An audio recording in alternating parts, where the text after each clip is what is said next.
It is time for a Florida State recruiting update.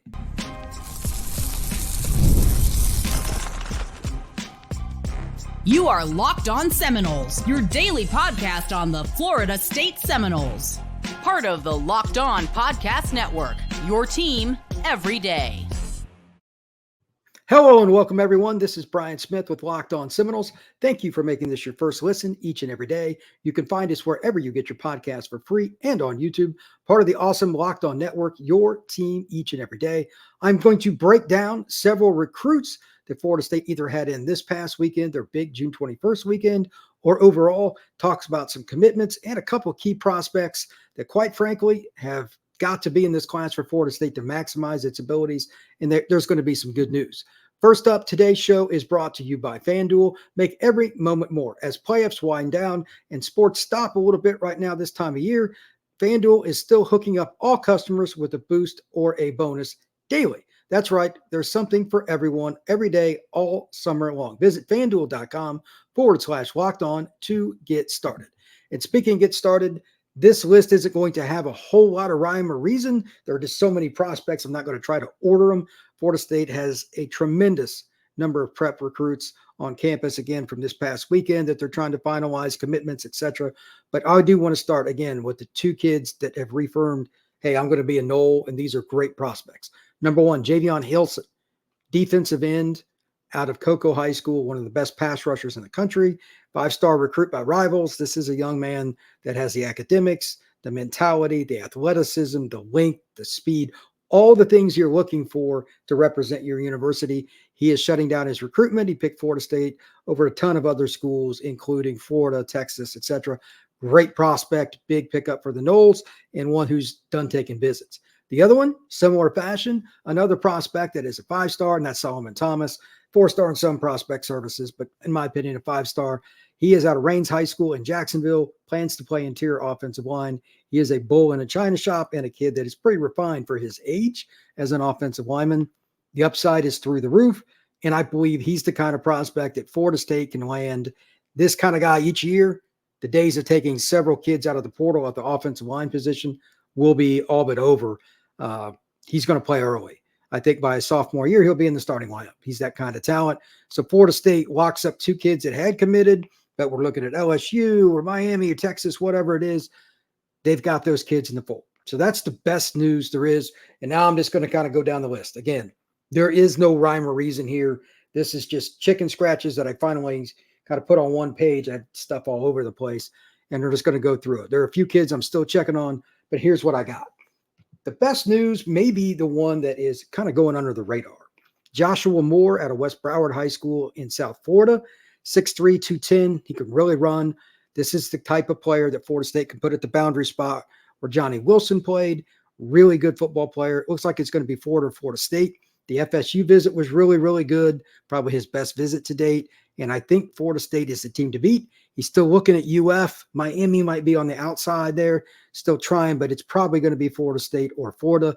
This is a big-time target long-term. The upside's through the roof. Still has things to work on like any other high school kid, but you can't teach the measurables.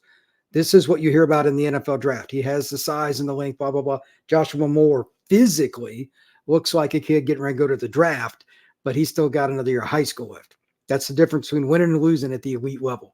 He can play boundary. He can probably play flanker as well, but he's going to be able to high point. He can really run. He can get by guys, even though they're smaller than he is, and he just flat out makes plays. If Florida State can get him, it changes wide receiver recruiting because it's a lot easier to get the traditional flanker, the 5'11", 6-foot kid that you put out wide or put in the slot. There just aren't many 6'3", 210-pound receivers that can run like this. Big possibilities if they get Mr. Moore. Gavin Nix. This is a kid I'm waiting to hear back a little bit more, but they were trying to come from behind with Miami and Oregon as the teams to beat. Florida State gets the visit. They're checking it out. There's a chance. I'm not going to gamble and say any one direction here. I haven't heard back from my source on this, but at least Florida State got Gavin on campus. At one point, I wasn't sure they were even going to get the visit. So everything seemed to have gone well. There's been the discussion, if you check online with Gavin Nix, about him questioning how many kids they take from the portal. This is a situation that every program like Florida State that takes a lot of portal kids is going to have to answer to. It's just part of it. But at the same time, he's gone through the visit, seems to have gone well. Let's see where Florida State lands on his list in a day or two after he's had a little bit of time to think about it. Hollis Davidson, this is a tight end out of Peachtree City, Georgia, that's a really talented player, really good at catching the football and as a blocker, originally committed to the Auburn Tigers.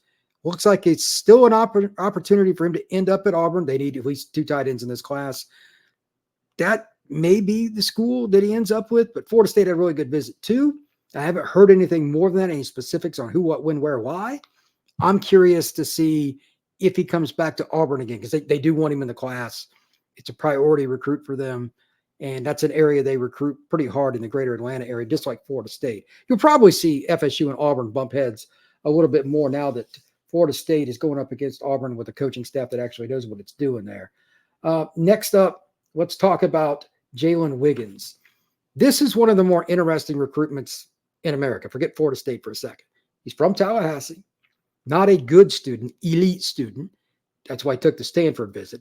He values education a little bit differently. He just does. But he's committed to Florida. I think he grew up liking the Gators. I don't know, but he's from Tallahassee. There's just a lot of weird situations with this. Florida State and Florida are really good schools and all that, but they're not going to give you the same degree value that Stanford is. That's how kids like this are going to look at it. I don't care if you like that or dislike that. I'm telling you, that's how it's going to be. I'm curious if Stanford really has a shot, because it's in California. It's a distance thing. But anytime a kid with like a 4.0 GPA or close to it visits Stanford, that's a red flag for the state schools as a general rule. These kids generally look for something different. And I don't know if the Florida State visit did anything more. He answered a bunch of questions afterwards. I haven't talked to him personally, but I'm really curious about Stanford with this. He didn't say anything that was negative about Florida State, got more answers and all that, but they cannot lose a kid, academics or not, from their backyard that's an edge defender just like this young man. Wiggins is a great kid, by the way. He's a really nice guy. You just can't. This is the guy that Bowden never lost. He just really didn't. Carter would have been the only one in the early 90s. Guy that went to UF, ironic, was ended up being a big-time defensive player in the NFL. But just about everybody else from Tallahassee, he wanted over 25, 30 years, they got. This would be a tough one to lose. Kevin Wynn, speaking of defensive linemen, he had a great visit from all accounts. You cannot discount how important defensive tackle recruiting is. If you've watched this podcast, you know I mention it almost every podcast, and it's for a reason. Florida State must get back to an elite prep football recruiting level at the defensive line position. Period. They have done a great job. One of the guys from 24/7, I think, or maybe it was On 3, I can't remember which, has put in a prediction for Florida State. That's a good sign. I don't know the kid. He's from one of the county schools in Georgia. I might go see him play this fall. He's massive. He's over 300 pounds. He's about 6'2". He's the kind of guy that can anchor the middle of the line. And quite frankly, you could never have enough of them. If Florida State gets that, it will help them, because the other guy, just go right into him now, that they're really chasing is Myron Charles. He's a defensive lineman from Port Charlotte, Florida. Miami's definitely in the mix. Texas is in the mix. Florida State are in the mix.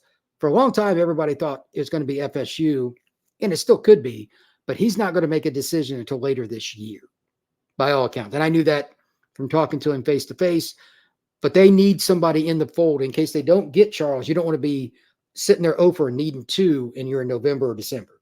That doesn't work. So if they can get get Wynn out of Greene County, they're in great shape, because then you only got to get one guy. You can surely get one guy between now and signing day that's another defensive tackle. That would be awesome. Let's talk. This is another prospect from Georgia that's interesting. Tavon Wallace, the linebacker. I haven't heard anything definitive. He's a kid I really want to know about because he can play. I know Florida really wants this kid too. So again, you're going against your rivals. Georgia, typical prospects that you would think they're going to go after, these elite athletic linebackers like this, these kind of programs. 6'1", 205 pounds, something like that. He can cover in space. Florida State's involved still, but again, I wish I had more on him, but all I know is he had a good visit. That's all I've gotten. I don't think that's a kid that I'm going to know a whole lot about, because I don't know him personally like some of the other guys. But if I hear anything from them, my contacts, I'll let you know. Nothing's changed with Zay Thomas, the DB for American Heritage. If he does not commit to Florida State, I believe it's the 27th or 28th of this month. It's coming up here pretty quick. Then I will be surprised. Probably going to be the next week or so. I'm sure he could change his date or whatever. But they're going to get Thomas, and he is really good. Can play corner, can play safety. I would start him out at corner, and the Noles want taller corners anyway. Thomas, the kid they have right now on campus, is a great example of that. This is another young man that fits the bill. He's underrated, and for what it's worth, Clemson wants him. Clemson understands defensive backs. I think that's pretty clear. Shamar Arnaud, speaking of DBs, I have heard different reports on this. I've heard Florida State Auburn. I've heard Auburn and Georgia, et cetera, et cetera. I know somebody, 247, picked Florida State with a prediction for him. I have not heard anything that makes me think there's a definitive answer. I've heard different reports. I wish I had more, but that's a kid that's really good. He plays at the same high school as Julian Lewis. If you follow national recruiting at Carrollton, Georgia, really good program. They take their football serious, and that's a young man that's going to play against some top competition. He's a good DB. I don't know if he'll end up at free safety or corner, but he's another long and athletic kid. CJ Wiley out of Milton, Georgia. Florida State is in the final group. I do not expect them to get him. He's an elite player. LSU and Georgia, the other two, I think he'll pick Georgia. Vernell Brown. This one has been all over the map. I've talked to Vernell numerous times during the recruiting process. Florida State was the leader a month or so ago. Now Florida's trending. Just had a great visit to Florida State. Are they now back to the team to beat? I've given up on this. I was told that he's going to take a little vacation with his family. He's going to make a decision fairly soon. I don't know if there's a specific date, but at the same time, he may not make a decision public. It just depends. And he had told me even at OT7, if he wasn't 100%, he would just wait till the fall. And it may not be a situation where he's done. I don't know. I haven't talked to him since he left Tallahassee, but I'm curious about it because this is a kid that is really, really good, arguably the best slot receiver in the country. And he just kind of fits what you want to do in Mike Norvell's offense with the screen game and the ability to go deep. He can fly. He's a kid that's got a 35.5-inch vertical. He's going to be 4.5 or better than 40. He can do all the things you're looking for, and he's really, really twitchy. Also, Trel Jones sounds like he's pretty much locked in with Florida State now. I didn't want to lump him in with Solomon Thomas and Javion Hilson because he didn't just come out and say that. But at the same time, him recruiting for Florida State this past weekend, yeah, that's kind of a sign. So before we go in to finish the rest of these, I just wanted to mention that if you get your quarterback locked in now, it's going to help you with the other receiver guys. So that's something to think about. And Florida State certainly needs to have as many of their key players locked in as early as possible, because if you get those guys, those final players that just, for whatever reason, are going to make a decision later, they can help you recruit them. Up next, we're going to talk about several more prospects looking at the Noles. FanDuel. If you haven't checked out FanDuel, make sure you do. Check out this summer's opportunities as FanDuel is hooking up all customers with a boost or a bonus daily. That's right. There's something for everyone every day, all summer long. Head over to FanDuel.com/lockedon and start making the most out of your summer. There are all kinds of different opportunities. We still got baseball. We got football. If you're looking at college or pro, for that matter, there's a lot of different opportunities. Over under on win totals. So I think Florida State's somewhere around 9.5. Those are the kinds of things that I think are kind of interesting. And you also have opportunities with players and stats, especially the NFL. They do such a good job tracking that. That's something to look at. FanDuel has an opportunity for you, whether it's a daily opportunity or something from the season perspective. FanDuel, official sports betting partner of Major League Baseball.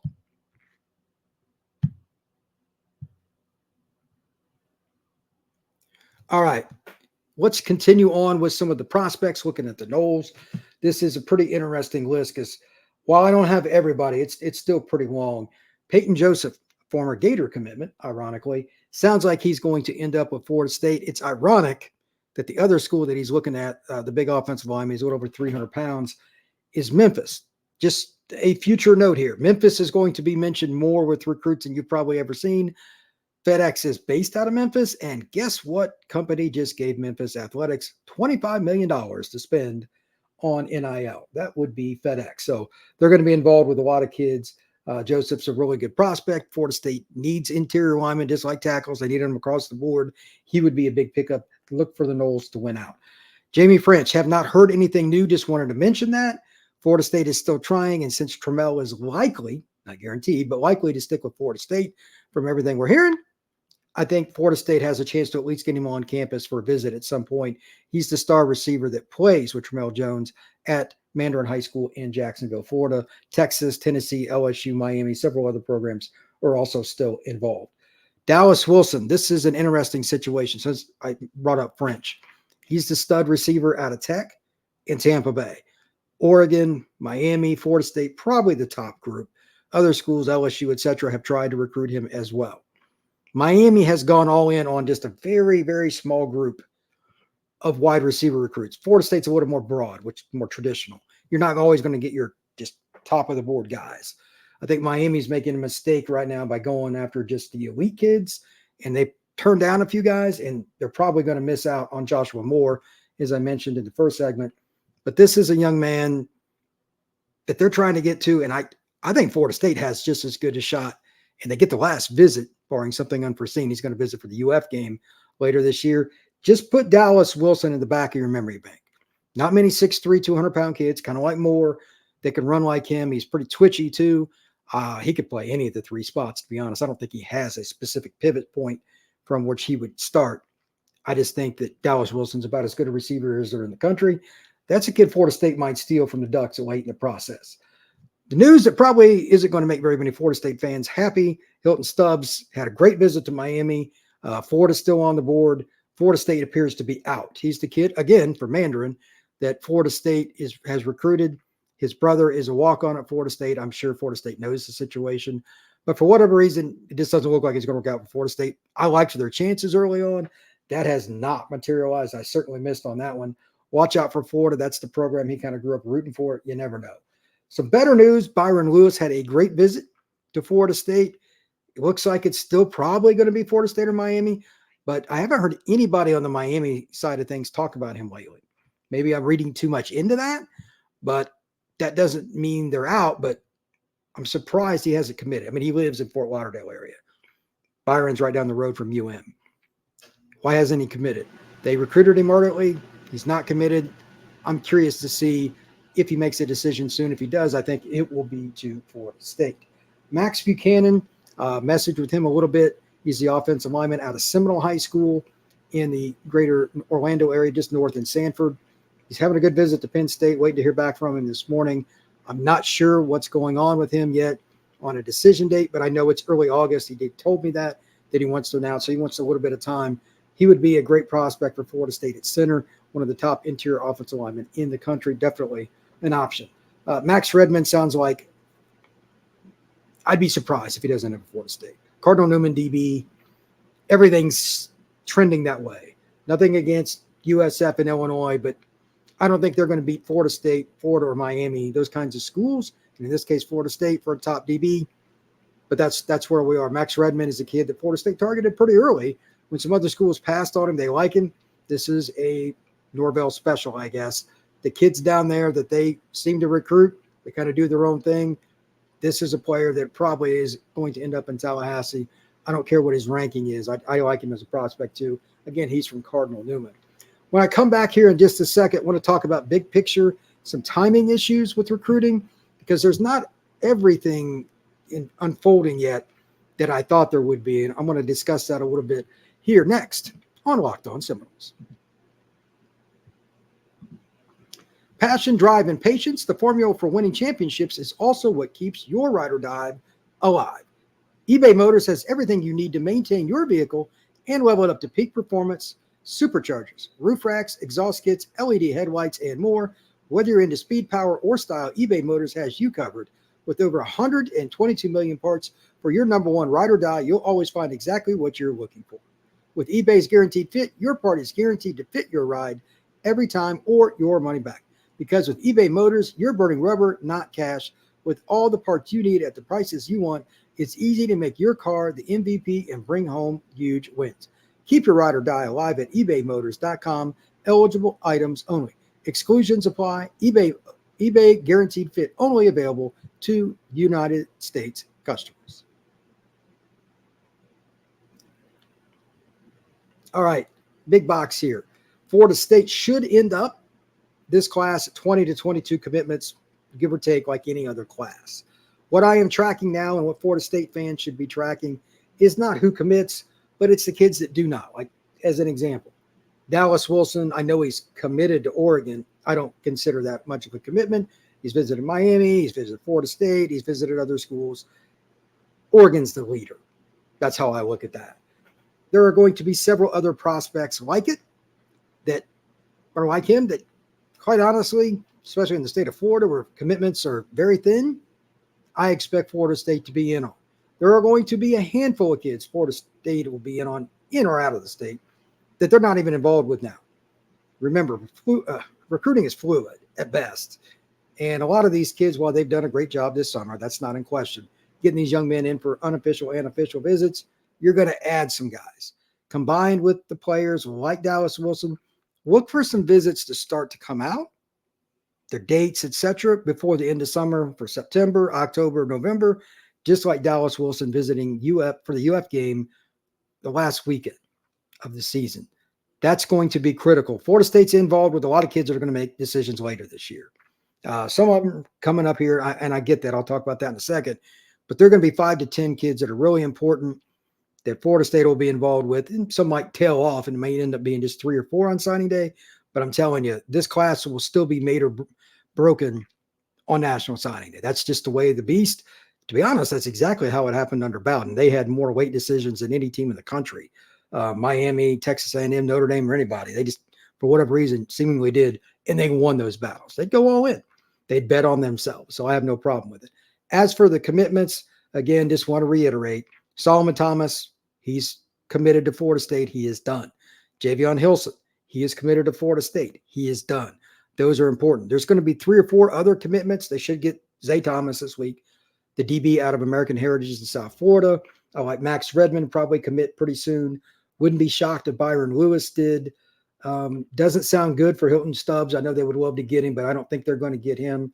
Vernell Brown's the hardest one because he's been honest with me. His situation has gone back and forth. He's really trying to decide. Just depends on the day, really. I know people say it's one leader or another. Florida State is right there with Florida. I know some people think it's Florida now, and that's fine, but he just had a good visit. Let's see how that goes. Also, I don't like their situation with CJ Wiley, but he is deciding here really quick. We'll see. I think they're going to get Kevin Wynn. That might be the biggest surprise to me this soon. I think it could be even soon based on all the scuttlebutt. I'd like to check on that to get more confirmation, but he's a big body D tackle. So that's something local. And then after that, you're just talking about kids making decisions in general throughout the rest of the summer. So hopefully Florida State gets 3 or 4 commits in the next 7 days. They probably should. They should be somewhere around 10 commitments before July is over, and then focus the rest of the recruiting through on all these kids that are, well, let's be honest, they're just going to make later decisions. They're going after the big fish, and if you're going to try to catch Georgia, Ohio State, etc., and win national titles, those are the kids you got to go after. With that, please hit that like button, hit that subscribe, and make sure that you go out of your way to talk to a few people for me if you would. Bring them over here to Locked On Seminoles. I'd love it. We have a lot of stuff going on with recruiting right now. We're getting ready to talk about all the opponents coming here to play against the Noles this season. It's going to be a lot of fun. Everybody have a great day, and thank you very much.